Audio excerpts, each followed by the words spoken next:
Puji Tuhan Bapak Ibu sekalian, Jemaat Divine of Holy Spirit Church di Kota Bitung.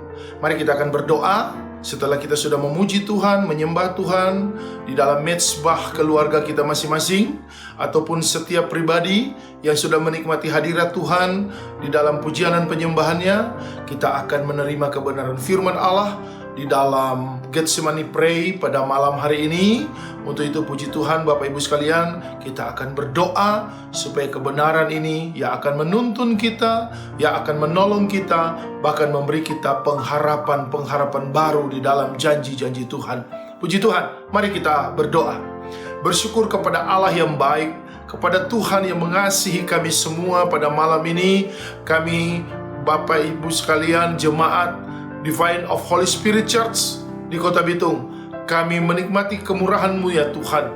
Di dalam ibadah kami Getsemani Pray pada hari Kamis ini 9 April 2020, kami bersyukur Tuhan di malam ini. Untuk itu Bapa Surgawi, biarlah Engkau mengurapi setiap pribadi di setiap kehidupan kami, di rumah kami masing-masing, atau bahkan dimanapun kami berada. Tuhan, tolong kami semua, mengurapi kami dengan hikmat, dengan pengertian ilahi, dengan semua hal yang menjadi janji-janji Tuhan, agar supaya ketika kebenaran firman Allah ini kami dengar, kami terima, kami merespon dengan penuh sukacita, bahkan kami menaruh pengharapan kami ke dalam janji-janji-Mu ya Tuhan, yang sudah Engkau nyatakan di dalam firman-Mu. Terima kasih Bapa. Sekali lagi Allah Roh Kudus, urapi semua anak-anak-Mu, jemaat-Mu Tuhan, urapi hamba-Mu yang Engkau percayakan untuk melayani apa yang menjadi isi hati-Mu, bahkan untuk melayani semua jemaat-Mu Divine of Holy Spirit Church yang ada di Kota Bitung dan sekitarnya.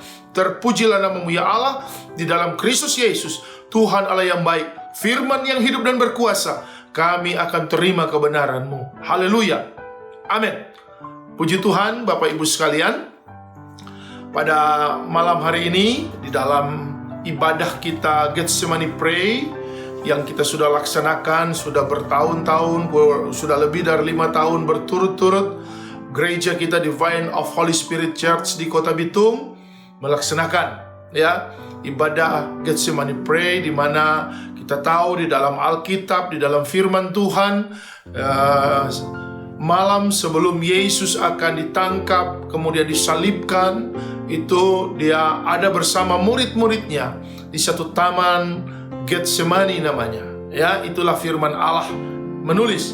Dan untuk itu kita akan belajar untuk merenungkan kembali apa sebenarnya, substansinya apa, dan urgensinya apa ketika Yesus harus ada di taman Getsemani bersama murid-muridnya pada waktu itu. Puji Tuhan. Bapak Ibu sekalian, Jemaat Divine of Holy Spirit Church di Kota Bitung, dimanapun Bapak Ibu berada, teristimewa tentunya bagi Bapak Ibu yang ada di rumah masing-masing bersama keluarga, bahkan juga di mana saja ya yang Tuhan izinkan pada malam ini Bapak Ibu bersama-sama. Ya, mari saya ingin menyampaikan kebenaran firman Allah dari Injil Matius pasalnya yang ke-26 ya.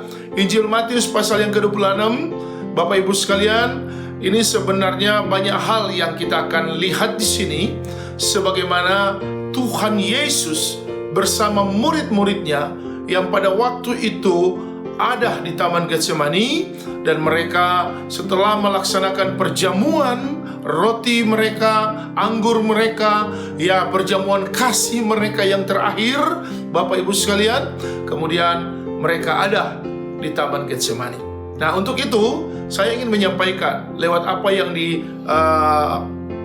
disampaikan ya Bapak Ibu sekalian dari Matius 26 ini. Ya, puji Tuhan Bapak Ibu sekalian. Dalam Matius 26 ayat 31, Bapak Ibu sekalian, ya, dikatakan, ini jelas ya apa yang dikatakan Tuhan Yesus kepada murid-muridnya pada waktu itu, dari Matius pasal 6 ayat 31, Bapak Ibu sekalian. Maka berkatalah Yesus kepada mereka, malam ini kamu semua akan tergoncang imanmu karena aku. Sebab ada tertulis, Aku akan membunuh gembala dan kawanan domba itu akan tercerai berai. Ini satu perkataan Tuhan Yesus untuk memberi satu informasi, bahkan ini tujuannya warning kepada murid-murid Yesus pada waktu itu, supaya mereka harus tahu, mereka harus paham apa yang nantinya akan terjadi. Di dalam ayat 31 ini dari Matius 26, Yesus katakan, nanti kalian, murid-muridku, ya, akan tergoncang imanmu. Dan pada waktu itu, murid-murid tentunya kaget. Apa maksudnya, apa tujuannya? Kita baru selesai perjamuan kasih, kita baru selesai bersama-sama untuk menikmati anggur dan roti. Kita baru menikmati suasana kekeluargaan, suasana yang menunjukkan bahwa bagaimana kebersamaan kita bersama Tuhan itu begitu erat, begitu luar biasa. Tapi kenapa Yesus kembali mengingatkan murid-muridnya bahwa nanti kalian akan tergoncang imannya? Nah, Bapak Ibu sekalian, yang dimaksud dengan kata tergoncang iman ini dalam terjemahan Yunani memakai kata skandalizo, ya, skandalizo. Yang dimaksud dengan skandalizo adalah orang yang kecewa dan menolak. Makanya di dalam terjemahan bahasa Indonesia sehari-hari, kata tergoncang ini memakai kata lari meninggalkan.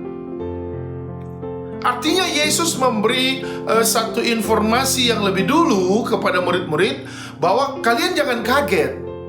Kalian nanti akan menghadapi satu keadaan, satu situasi di mana kalian bisa saja melarikan diri daripadaku. Kenapa kalian bisa melarikan diri? Karena kalian kecewa dan menolak aku. Sebab kalian terancam dengan keadaan-keadaan yang nanti membuat kalian tidak bisa berbuat apa-apa. Karena akan ada satu momen, satu peristiwa yang tidak lama lagi. Yesus sudah ingatkan sebelumnya, dia akan ditangkap dan dia akan mengalami penyiksaan. Makanya Yesus kembali ingatkan kepada murid-muridnya bahwa nanti kalian akan tergoncang imannya. Dan itu berpotensi kalian akan kecewa dan menolak aku. Bahkan kalian akan melarikan diri daripadaku. Terjemahan bahasa Indonesia sehari-hari, Matius 26 ayat 31. Nah, ini jelas Bapak Ibu sekalian. Kemudian dalam ayat 35 dari Matius 26, di situ Petrus merespon, ya, sebagai murid yang selalu bertemperamen, suka sekali untuk lebih dulu menanggapi apa yang gurunya katakan, ya. Nah, Petrus merespon dengan cepat. Dia tahu maksud Yesus itu apa. Makanya dalam ayat 35 di sini Petrus bilang begini. Kata Petrus kepada Yesus, sekalipun aku harus mati bersama-sama engkau, aku takkan menyangkal engkau. Haleluya. Petrus katakan, sekalipun aku harus mati bersama-sama engkau, Yesus guruku, aku tidak akan tergoncang imanku, tidak akan menyangkal engkau, tidak akan melarikan diri daripadamu. Itu kata Petrus kepada Yesus di hadapan murid-murid yang lain tentunya. Kata menyangkal ini memakai kata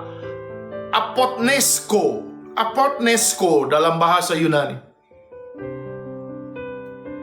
Ya, dan ini kita harus paham apa yang Yesus katakan kepada murid-murid waktu itu, bagaimana akan ada penyangkalan, ya. Dan untuk itu Petrus kembali mengingatkan bagaimana dia merespon apa yang Yesus coba ingatkan kepada murid-murid, ya, bahwa Petrus tidak akan melakukan satu tindakan yang akan melarikan diri. Dia tidak akan tergoncang iman. Dia tidak akan menyangkal Yesus. Bahkan Petrus katakan dalam ayat 35 dari Matius 26, aku pun harus mati, tidak apa-apa. Ya, apotnesko, menghadapi maut. Kalaupun aku harus menghadapi maut, apotnesko, aku harus mati. aku tidak akan melarikan diri, tidak akan tergoncang imanku. Ini penting Bapak Ibu sekalian, ya, dari apa yang kita pahami di sini.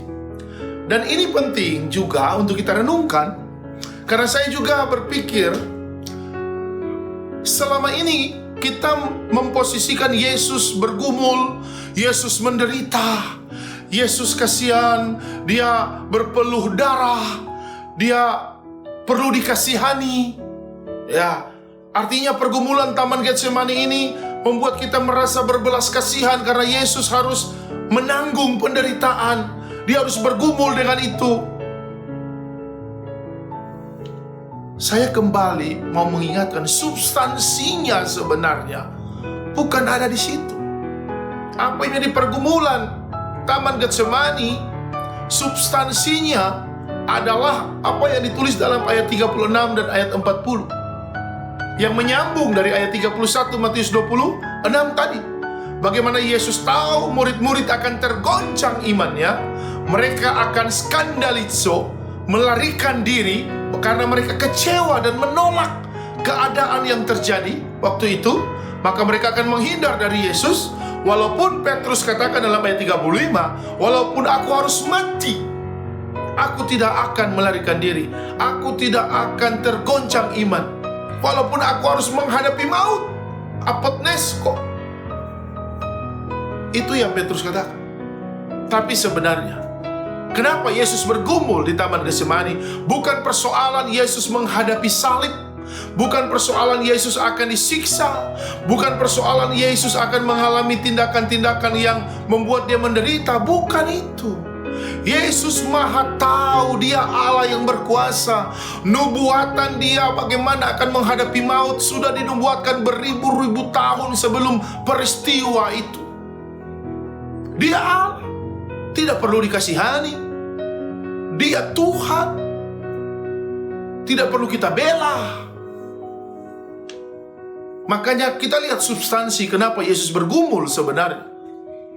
Apa tujuannya di Taman Getsemani itu? Dalam Matius 26 ayat 36 sampai 40, inilah sebenarnya alasannya kenapa Yesus mau bergumul. Ya, karena Alkitab katakan, khusus ayat 36 dari Matius pasalnya yang ke-26 ini, Bapak Ibu sekalian, dikatakan, maka sampailah Yesus bersama murid-muridnya ke suatu tempat yang bernama Getsemani. Lalu Yesus berkata kepada murid-muridnya, duduklah di sini sementara aku pergi ke sana untuk berdoa. Ayat 37 dikatakan, Yesus membawa Petrus dan kedua anak Zebedeus sertanya. Maka mulailah ia merasa sedih dan gentar. Ini substansinya. Ini poin pentingnya. Kenapa Yesus ada di Taman Getsemani. Sekali lagi saya mau katakan, bukan persoalan karena dia akan menderita. Bukan persoalan karena dia akan memilih supaya kehendaknya atau kehendak Bapa. Itu memang menjadi satu hal yang memutuskan apa yang harus diambil. Tapi yang membuat Yesus bergumul, yang membuat Yesus harus ada di Taman Getsemani bersama murid-muridnya, karena dia merasa sedih. Dia sudah dengar Petrus katakan, walaupun aku harus mati, walaupun aku harus menghadapi maut, aku tidak akan tergoncang imanku. Aku tidak akan lari daripada. Bapak Ibu sekalian, jemaat Divine of Holy Spirit Church di Kota Bitung, di dalam ayat 37 Matius 26 ini dikatakan Yesus sedih dan gentar. Kata sedih ini memakai kata adeimoneo. Ya. Jadi maksud dengan adeimoneo adalah satu kesedihan yang diawali dari keadaan yang membingungkan. Ya, dia sedih karena dia bingung. Yesus bersusah hati. Bahkan kata adeimoneo ini juga punya satu akar kata lupeo, yang artinya Yesus merasa dilukai hatinya dan perasaannya waktu itu. Kenapa? Karena dia tahu nanti akan seperti apa. Walaupun dia sudah dengar Petrus seperti itu, ya, dia tahu bagaimana Petrus meresponnya dengan kesungguhannya. Tapi Yesus mengerti betul. Yesus tahu betul apa yang akan terjadi nantinya. Makanya dia sedih. Dia merasa bingung. Hatinya merasa begitu sesak. Dia merasa terlukai perasaannya. Kenapa? Karena dia mengerti ini murid-murid pasti akan bertindak tidak seperti yang mereka katakan. Termasuk Petrus. Dan kita tahu bersama bagaimana cerita itu. Nah, Bapak Ibu sekalian, di dalam ayatnya yang ke-40 dari Matius 26 ini, itu Yesus bilang kepada Petrus begini, ya, dalam ayatnya yang ke-40, Bapak Ibu sekalian, dari Matius 26. Setelah itu Yesus kembali kepada murid-muridnya dan ia mendapati mereka sedang tidur. Dan ia berkata kepada Petrus, "Tidakkah kamu sanggup berjaga-jaga 1 jam dengan aku?"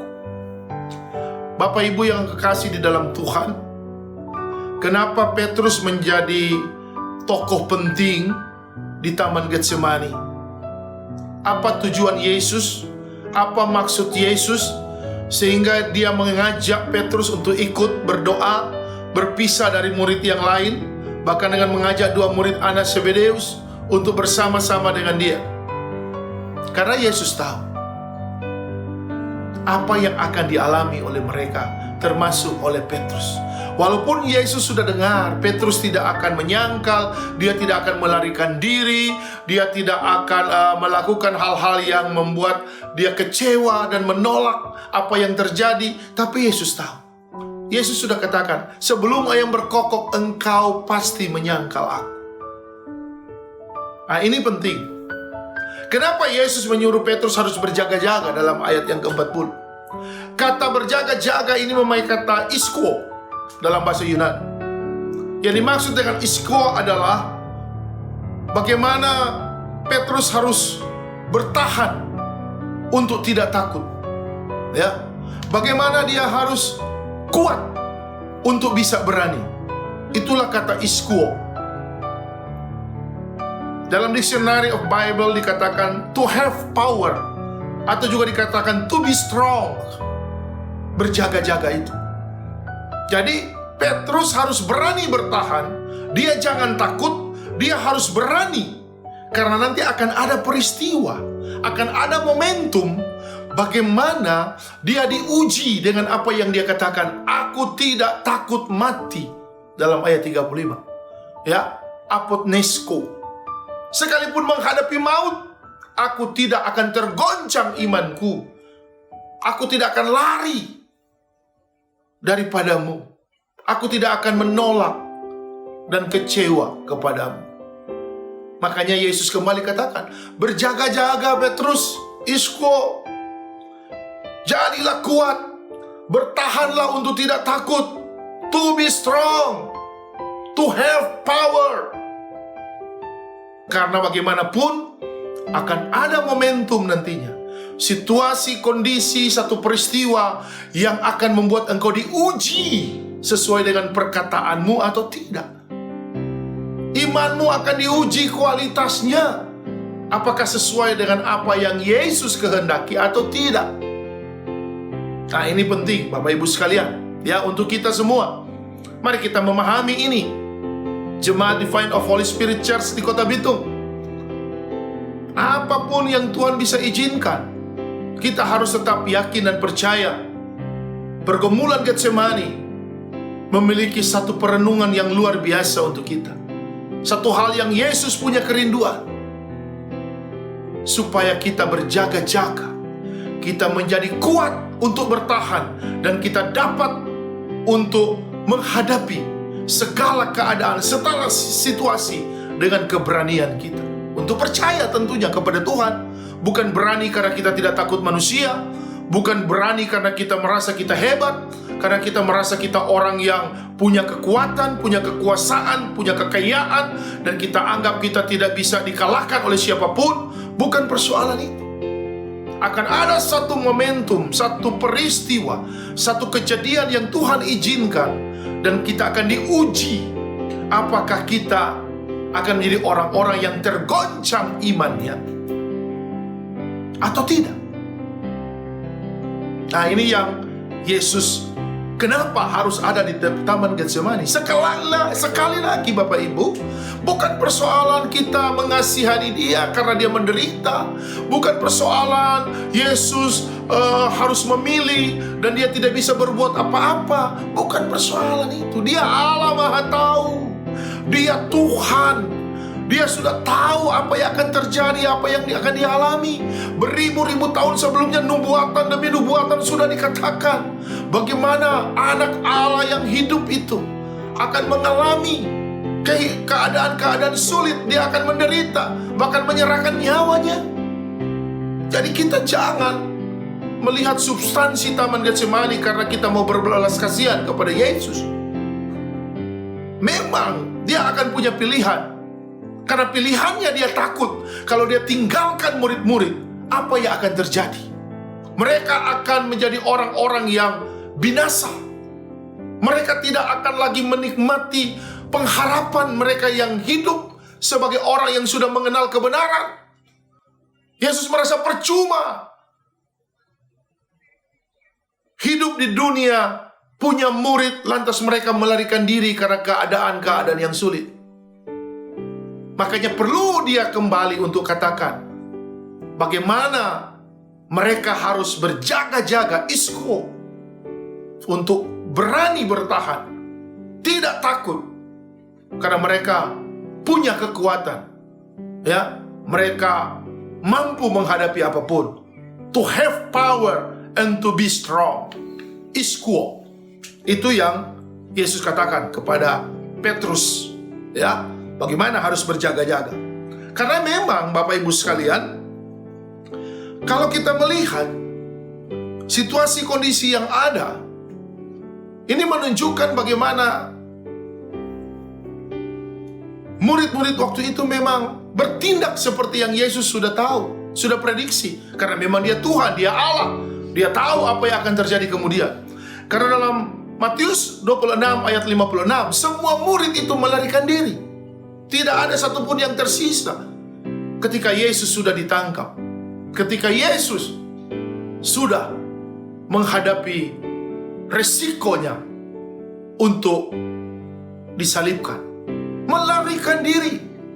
Perkataan mereka bahwa mereka merasa kuat, mereka tidak mungkin untuk melarikan diri. Mereka tidak mungkin yang seperti Petrus katakan, sampai mati sekalipun, sampai aku menghadapi maut sekalipun, aku tidak akan melarikan diri. Itu omong kosong. Yesus sudah tahu. Itulah yang Yesus gumuli sebenarnya. Jangan sampai mereka tersesat. Jangan sampai murid-murid ini menjadi percuma di dalam pelayanan Yesus sebelumnya. Nah, ini sebenarnya ya yang menjadi substansi dan urgensi kenapa Yesus harus ada di Taman Getsemani. Karena Bapak Ibu sekalian, untuk berbicara bagaimana Yesus nantinya akan ditangkap, disalibkan, disiksa, bahkan sampai mati, dia sudah tahu. Kalau Yesus mau menghindar juga bisa. Tapi itu kan penggenapan nubuat. Bagaimana korban yang sesungguhnya itu anak domba Allah yang sebenarnya itu harus mati untuk menebus dosa manusia. Nah, ini penting Bapak Ibu sekalian. Untuk itu mari kita lihat apa sebenarnya yang perlu kita pahami di sini.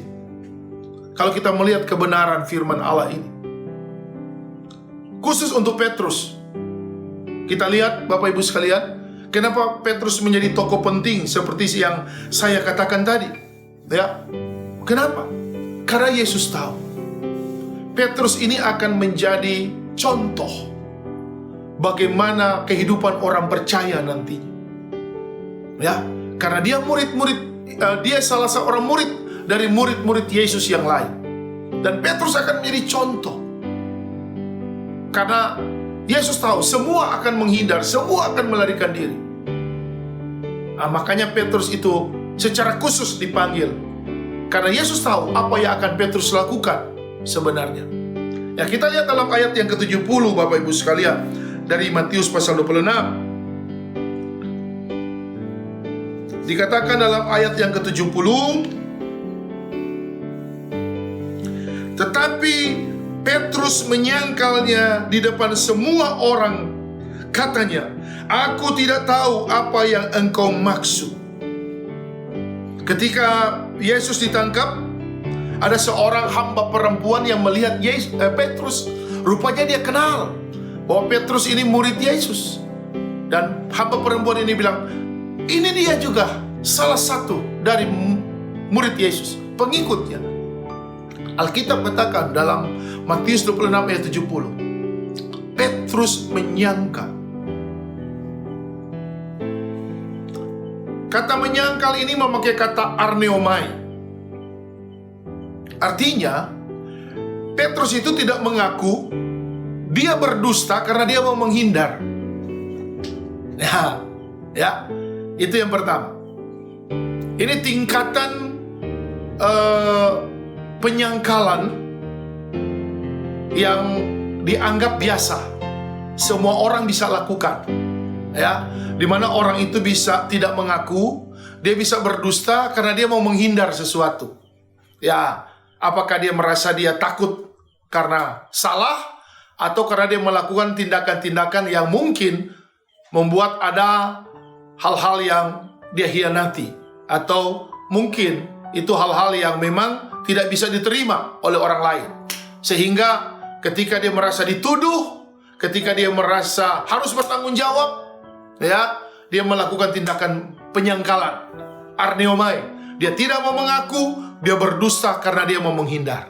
Nah, itu yang Petrus lakukan. Ya, Bapak Ibu sekalian. Kemudian dalam ayat ke-72 dari Matius 26, ya, dikatakan, dan Petrus menyangkalnya pula dengan bersumpah, "Aku tidak kenal orang itu." Meningkat dari satu penyangkalan, arneomai, dia tidak mau mengaku, dia berbohong, dia berdusta dan dia menghindar. Kemudian meningkat levelnya karena dia merasa terancam. Ya, karena ada orang lagi bilang, dia memang murid, dia pengikut Yesus. Ketika Petrus merasa terancam, Alkitab katakan dia bersumpah, horkos, ya, atau horkiso. Artinya apa? Petrus itu menyumpahi dirinya sendiri untuk meyakinkan orang bahwa dia bukan salah satu dari murid Yesus. Lebih tinggi tingkat penyangkalannya dari yang pertama. Kalau yang pertama dia hanya berdusta untuk menghindar, tapi ini dia menyumpahi dirinya untuk meyakinkan orang bahwa dia tidak bersama Yesus. Horkos atau horkiso. Nah, ada kalanya Bapak Ibu sekalian, kita juga masuk ke dalam area yang seperti ini, ya, dimana ketika kita merasa tertuduh atau kita merasa sudah ketahuan apa yang kita lakukan, kita ada kalanya bertindak dengan hal-hal, bahkan menyumpahi diri kita sendiri untuk menunjukkan bahwa kita tidak tahu apa itu. Terlalu berisiko sebenarnya, karena ini menunjukkan bagaimana perilaku kita yang memang sudah dalam kondisi yang memalukan. Ya, ini penting. Itu yang Petrus lakukan. Jadi tingkat penyangkalannya meningkat dari yang hanya berbohong untuk menghindar sampai ke tingkat menyumpahi diri sendiri karena dia sudah mau ketahuan apa yang menjadi target bagi dia. Ya, kemudian tidak berhenti di situ. Ya, ayat 74 dari Matius 26. Maka mulailah Petrus mengutuk dan bersumpah, "Aku tidak kenal orang itu," dan pada saat itu berkokoklah ayam itu. Inilah puncak dari seseorang yang Yesus khawatirkan akan tergoncang imannya. Dia menjadi orang yang melarikan diri karena dia kecewa dan menolak, karena dia merasa tidak ada jaminan dalam hidupnya. Petrus mengutuk dan bersumpah. Kata natematiso, ya, kata natematiso dalam bahasa Yunani. Ada dua kata di sini unsurnya. Yang pertama ada kata, kemudian ada anatema. Artinya apa?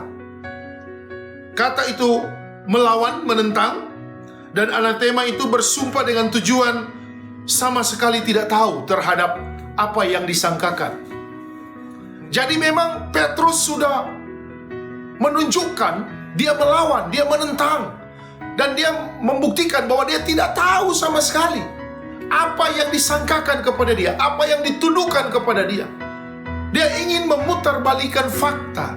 Dia ingin menghindar supaya dia jangan sampai menjadi bagian daripada apa yang sudah ditargetkan orang kepada dia. Nah, itulah yang Petrus lakukan. Dan tingkat penyangkalan seperti inilah yang ditakutkan oleh Yesus. Makanya ayam berkokok. Bapak Ibu sekalian, inilah substansinya kenapa Yesus bergumul di Taman Getsemani.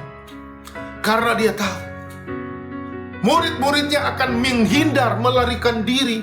Bahkan secara khusus Petrus akan diuji bagaimana imannya. Apakah seperti yang dia katakan, aku tidak takut mati, aku siap menghadapi maut sekalipun?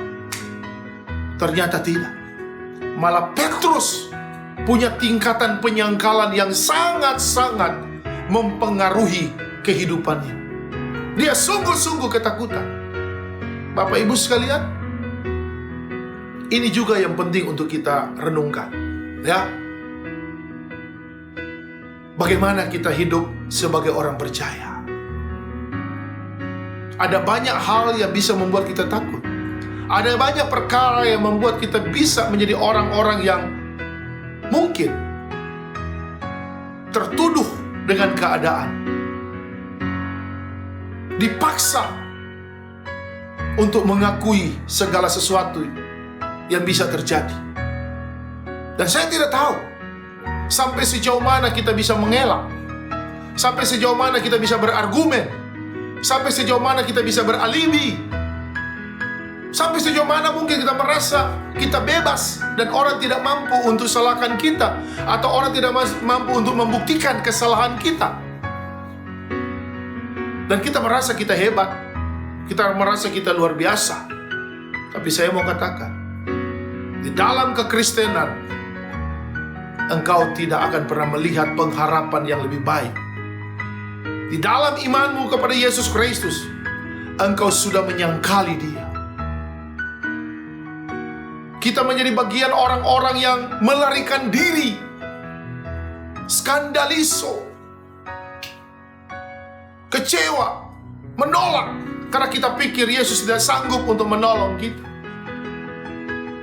Yesus tidak mampu untuk bertindak cepat, menanggulangi pergumulan, persoalan, masalah, keadaan dan situasi yang saya hadapi, keluarga saya alami, dan lain sebagainya. Pergumulan Taman Getsemani bukan untuk berbelas kasihan bagi Yesus, bukan untuk iba berlebihan kepada Yesus, karena seakan-akan dia tidak mampu, dia tidak sanggup, dia bergumul. Bukan itu. Justru Yesus takutkan adalah ketika murid-murid tergoncang imannya karena mereka tidak mampu hadapi keadaan. Tapi Yesus katakan, berjaga-jagalah, isko. Milikilah kekuatan, ketahanan untuk berani menghadapi. To have power, to be strong dengan situasi dan kondisi yang ada. Matius 26 ayat 44 dikatakan begini, Bapak Ibu sekalian, ya. Matius 26 ayatnya yang ke-44. Ia membiarkan mereka di situ lalu pergi dan berdoa untuk ketiga kalinya dan mengucapkan doa yang itu juga. Ketika ada di Taman Getsemani, Yesus sampai 3 kali datang berdoa, dan berdoa itu juga.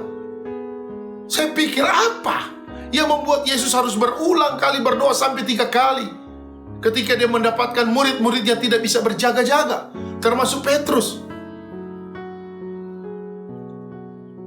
Bapak Ibu sekalian, dalam terjemahan bahasa Indonesia sehari-hari, kata doa itu juga artinya kata-kata yang sama. Saya berpikir, apa sih kata-kata yang sama ini? Dalam bahasa Yunani memakai kata palin, ya, artinya dia kembali lagi atau sekali lagi. Untuk ketiga kalinya dia berdoa. Dari kata palin ini ada akar katanya pale, bahasa Yunani. Artinya ini pergumulan, ini sesuatu yang dia lakukan untuk berjuang. Artinya Yesus 3 kali sampai berdoa dengan kata-kata yang sama, dengan harapan yang sama. Dia berjuang, dia bergumul. Kenapa? Karena dia tahu murid-muridnya akan melarikan diri. Jadi tujuan pergumulan Yesus bukan biarlah cawan ini lari daripadaku. Dia Allah, dia Tuhan. Dia tahu bagaimana cara menghadapi. Mau menghindar pun untuk tidak mati dia bisa lakukan.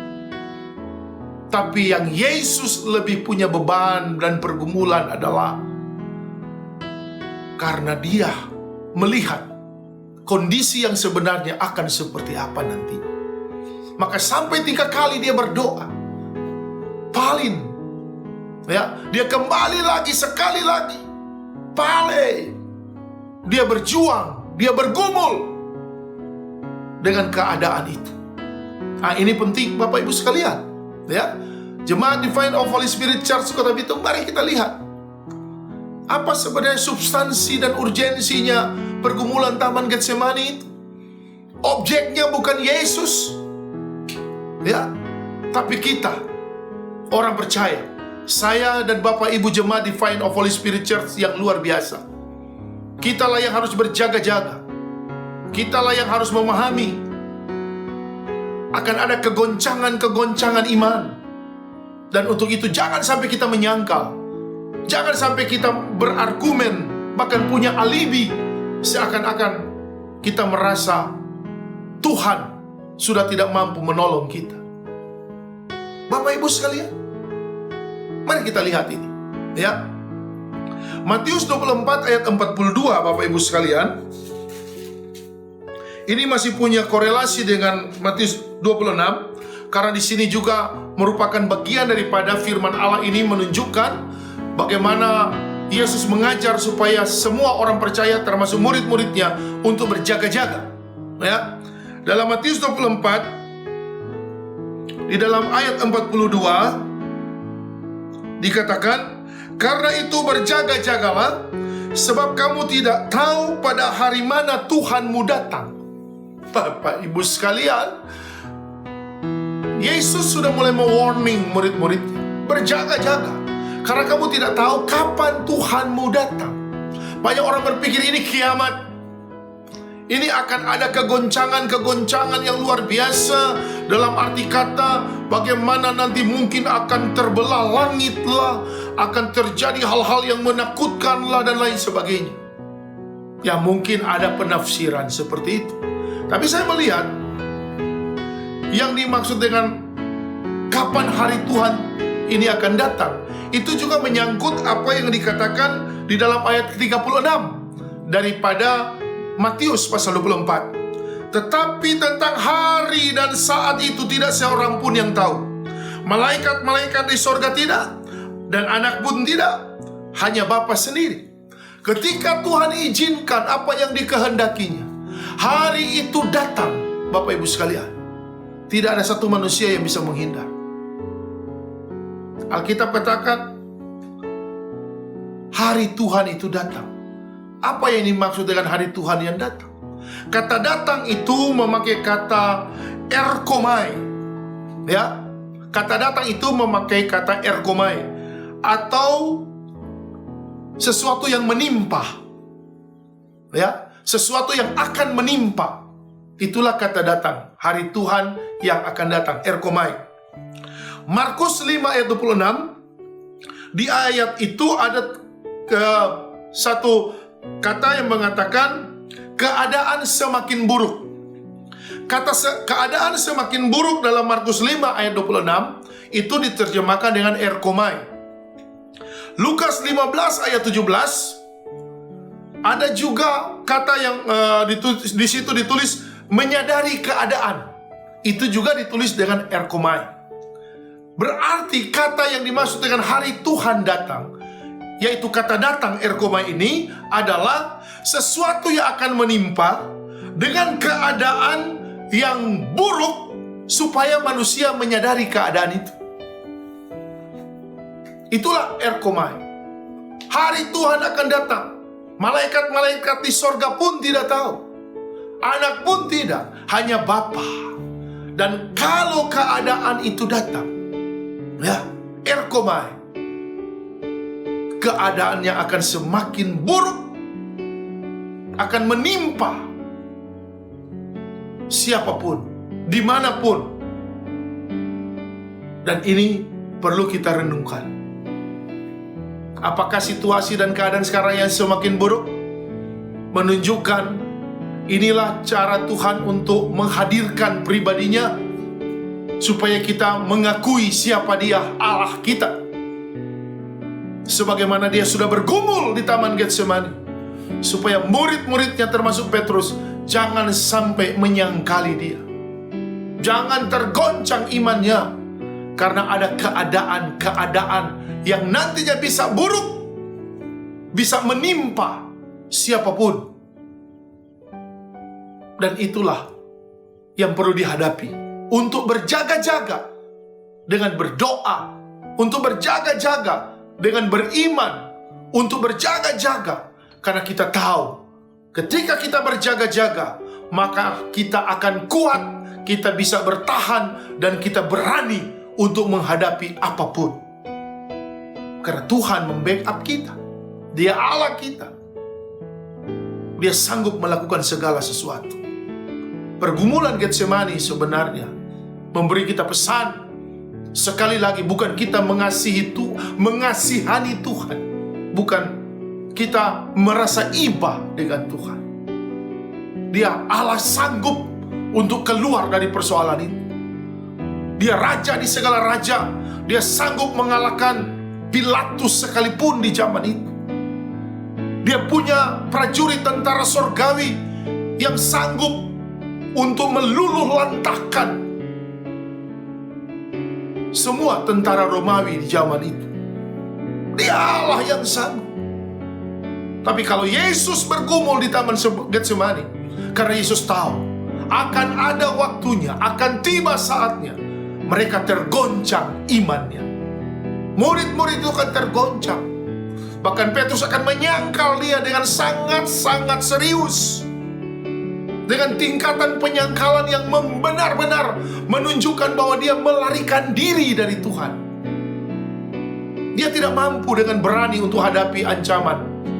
Dia tidak mampu bertahan untuk hadapi setiap apa yang menjadi resiko dan konsekuensinya. Untuk itu, mari Bapak Ibu sekalian, jemaat Divine of Holy Spirit Church di Kota Bitung, dimanapun kita berada, kita bersama keluarga di rumah, kita ada di mana saja yang Tuhan izinkan. Saya mau katakan di malam ini di Getsemani Pray, bahwa percayalah Allah kita di dalam Yesus Kristus, Dia Tuhan yang terlalu sanggup untuk menolong kita. Yesus sudah bergumul dan Yesus sudah pulihkan segala keadaan. Besok kita akan masuk dalam Amazing Friday.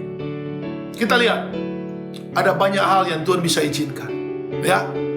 Untuk itu mari pada malam ini saya juga nantinya persilakan semua jemaat, Bapak Ibu sekalian, dimanapun engkau berada, di tengah-tengah keluarga dan dimana saja, dan Tuhan bisa izinkan, kita akan berdoa, minta pengurapan Tuhan, dan kita punya keyakinan pengurapan ini bukan membuat kita jadi sakti untuk menggantikan posisi Yesus. Pengurapan ini bukan membuat kita menjadi lebih hebat dari kuasa Allah yang hebat itu. Bukan, kita tidak akan memposisikan diri kita menggantikan Tuhan. Tapi justru dengan pengurapan akan menunjukkan kita taat, kita tunduk, dan kita percaya hanya di dalam nama Yesus Kristus yang sudah bergumul untuk kita di Taman Getsemani. Hanya Dialah yang sanggup menggantikan semua pergumulan kita. Ini penting, Bapak Ibu sekalian, ya. Karena ketika hari Tuhan itu datang, Erkomai, hari Tuhan itu akan menunjukkan bagaimana Dia menimpa kita, dan mungkin keadaannya semakin buruk, supaya kita tetap mencari Tuhan, berserah kepada Tuhan, mengandalkan Tuhan, bukan mengasihani Tuhan seakan-akan Dia tidak mampu, seakan-akan Dia tidak sanggup untuk menghadapi apa yang ada di Taman Getsemani. Keliru. Bukan Tuhan yang menjadi objek di Taman Getsemani, tapi Petrus dan murid-murid yang Tuhan takutkan, yang Yesus sampai membuat sedih. Dia merasa kecewa, dia merasa bagaimana bersusah hati karena dia bingung. Ya, jangan sampai mereka binasa karena ketakutan mereka. Ini penting, Bapak Ibu sekalian. Saya percaya kita semua perlu untuk merenungkan kebenaran firman Allah ini. Ya, saya akan berdoa. Saya punya minyak urapan di sini, Bapak Ibu sekalian. Bapak Ibu juga di rumah punya minyak urapan, ya, yang sudah saya katakan seperti hari-hari sebelumnya, bagaimana jemaat Tuhan Divine of Holy Spirit Church persiapkan itu di rumah masing-masing atau setiap pribadi, dan kita berdoa. Bapak Ibu bisa mengangkat minyak urapan ini sebagai tanda menyerahkan itu kepada Tuhan, bukan kepada saya, ya, sebagai gembala dan pendeta. Saya tidak perlu untuk menjadi orang yang dikultuskan oleh jemaat. Saya tidak perlu untuk menjadi orang yang disucikan oleh jemaat, ya. Tapi biarlah kita pada malam ini di dalam ibadah Getsemani Pray, kita sama-sama merendahkan diri di hadapan Tuhan. Kita sama-sama percaya hanya Tuhan yang sanggup untuk menolong kita. Dan minyak urapan ini hanya sebagai satu tanda bagaimana kita punya keyakinan jamahan Tuhan dalam setiap hidup kita akan selalu menunjukkan tanda-tanda yang ajaib, akan selalu membuktikan bagaimana kuasanya sempurna, sehingga kita semua akan alami pertolongan Tuhan. Puji Tuhan, Bapak Ibu sekalian. Mari kita akan berdoa untuk malam ini di dalam ibadah Getsemani Pray, supaya kita semua boleh menikmati, ya, kemurahan Tuhan. Dan biarlah setiap minyak urapan yang sudah Bapak Ibu siapkan bisa diangkat, ya, bisa kita imani, dan kita percaya ini akan membawa kita kepada apa yang Tuhan bisa izinkan, ya. Puji Tuhan, mari kita berdoa. Bapa di surga, hamba berdoa Tuhan, biarlah setiap jemaat-Mu Divine of Holy Spirit Church yang ada di Kota Bitung dan di sekitarnya, di setiap kehidupan keluarga, di rumah mereka masing-masing, atau setiap pribadi, dimanapun mereka berada, hamba berdoa Tuhan, biarlah kiranya kasih Tuhan, kemurahan Tuhan dinyatakan. Tuhan mengurapi setiap minyak urapan yang mereka angkat, menguduskan, menyucikan, dan memberkati, sehingga semua minyak urapan ini akan menjadikan mereka anak-anak Tuhan yang setia, anak-anak Tuhan yang mengerti rencana Allah, anak-anak Tuhan yang selalu hidup mengandalkan Tuhan, dan mereka bisa melihat pertolongan Tuhan yang ajaib. Mereka akan disembuhkan, mereka akan dipulihkan, mereka akan mengalami hal-hal yang luar biasa bersama Tuhan. Segala sesuatu Tuhan akan kerjakan dengan dahsyat, dengan semua hal yang spektakuler. Karena itulah Tuhan mengasihi mereka semua. Terima kasih Bapak. Sekali lagi hamba berdoa, menguduskan, menyucikan setiap minyak urapan, memberkati, supaya semuanya untuk hormat dan kemuliaan bagi nama Tuhan. Terpujilah nama-Mu ya Allah. Hamba berdoa Tuhan untuk setiap jemaat-Mu yang sudah bersama-sama malam hari ini di dalam ibadah Getsemani Pray. Tuhan Engkau tolong, Tuhan Engkau jamah, Tuhan, Engkau nyatakan kuasa-Mu, kasih-Mu, kemurahan-Mu, berkat-Mu, dan di dalam nama Yesus Kristus mereka mengalami yang terbaik. Untuk itu Tuhan, biarlah mereka menjadi anak-anak Tuhan yang tidak akan pernah menyangkali Engkau. Mereka menjadi anak-anak Tuhan yang kuat, yang sanggup menghadapi apa saja yang diizinkan Tuhan. Bahkan mereka dengan berani untuk selalu menyatakan iman mereka kepada Tuhan. Terima kasih Bapa, terima kasih Tuhan, karena hari-Mu akan datang dengan cara yang mungkin akan menimpa kita semua dalam keadaan yang buruk sekalipun, dalam keadaan yang sulit sekalipun. Tapi kami percaya kuasa Allah lebih dahsyat, kuasa Tuhan lebih luar biasa. Untuk itu kami berdoa dan kami berdoa.